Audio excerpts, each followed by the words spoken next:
Now let's talk about the 6th law, which is about murder. God wants his people not to have murder. Murder is killing others physically or mentally. You might be asking, murder can be mentally? Never heard of this. Yes, murder can be mental torture, which is like killing you. Example is when others get angry with you. They scolded or do things that hurt you, even though you are not at wrong. You feel deeply hurt. Anger is like murder.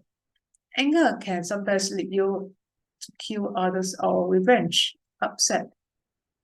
Jesus said in Matthew chapter 5, verse 31 to 22, "You have heard that it was said to people long ago, 'Do not murder, and anyone who murders will be subject to judgment.' But I tell you that anyone who is angry with his brother will be subject to judgment." Jesus referenced anger is murder in this verse. So do not become angry, as it can cause you to do rash acts that can harm you and others. Now let me tell you what is happening in one country, Albania, about murder. In Albania, Kanun law and ancient traditional customary law since 15th century which says murder for murder. One person may kill another to avenge an earlier murder, revenge killing. The moment someone is killed according to the law, the blood is paid. It then becomes the victim's family's turn to decide if they will continue to take revenge. This Kanun law came from a man called Lucky Dakajini, a 15th century nobleman known as the Angel Prince and upheld by the tribes of northern Albania originally. These tribes are mainly Christian and kept the Kanun as their law, orally transferring it for centuries. The word Kanun comes from the Greek word for kin, meaning law. In 1913, a Franciscan priest started the first transcription of the Kanun, which was published in 1933. Even though the Albanian state abolished by law the customary practices of Kanun law since communist regime in Albania from 1946 to 1991, Kanun law came back in 1990s as they had anarchy, which leads to people turning to Kanun to fix dispute. People rejected government authority in favor of self-governing back then.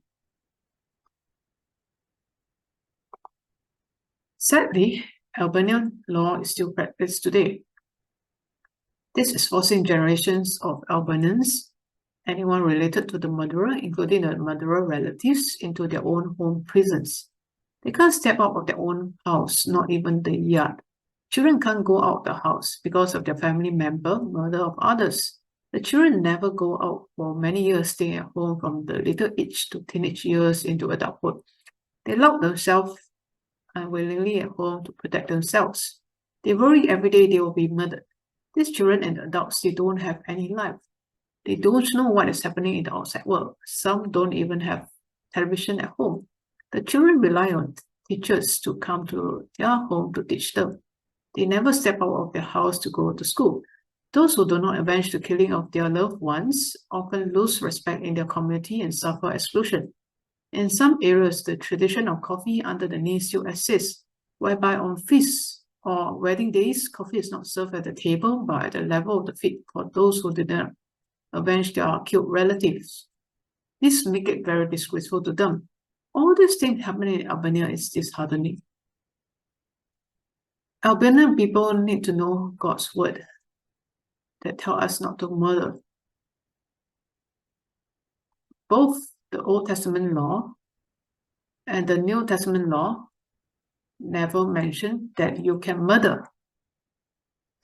The Old Testament law mentioned no murder. They need to know God, what His word really means. They misinterpret the Bible teaching on murder. In Matthew chapter 5, verse 38 says, "Eye for eye and tooth for tooth," and verse 39 says, "Do not resist an evil person." If someone strikes you on the right cheek, turn to him the other also. They base on this to justify for revenge killing. Some victim children who did not avenge their dad's murder end up committing suicide as they face mockery, bullying from other children. Some murderous children commit suicide because of their parents' sins, guilt. God never said to have revenge killing to commit suicide in these two verses. They have totally misunderstood it. God said it's sin to murder, but if anyone commit any sin, Jesus said in Matthew chapter 5, verse 22 to 25, you need to forgive them. Anyone has anger in them will face judgment. You need to reconcile with the person that hurts you. Jesus also said in Matthew verse 44 to 45 to love your enemies and pray for those who persecute you, that you may be sons of your Father in heaven. May the Albanians realize their sins for murder and turn to God, the murderers and their victims' families to reconcile.